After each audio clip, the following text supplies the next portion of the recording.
Hindi tayo magkakapareho ng kandidato. Totoo, pero ibig sabihin ba nun na ako na ay magmumukhang bobo dahil siya ang napili ko at ikaw na yung magiging matalino? Hindi ba't pareho lang tayong Pilipino?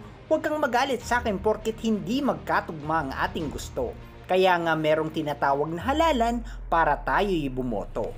Huwag mong siraan ng tao porket hindi ito ang sinisigaw ng iyong puso. Iba yung paninira, iba yung pagpapakatotoo. Huwag mong sabihin na, yan ba ang kandidato mo?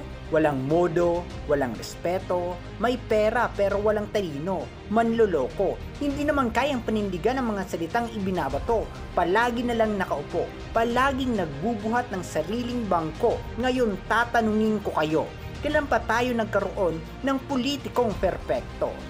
Wala. Dahil mula noon hanggang ngayon, nandyan pa rin ang panghuhusga. Walang pagkakaisa dahil kahit sinong maupo ay palagi na lang nagigisa. Ang rekado, walang suporta.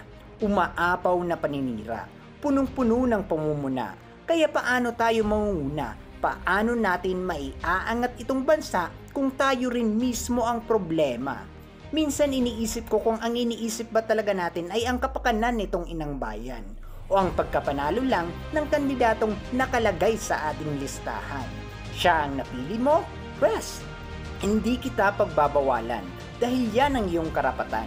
Pero wag mo rin akong sisiraan at huhusgahan porket siya ang aking sinusuportahan.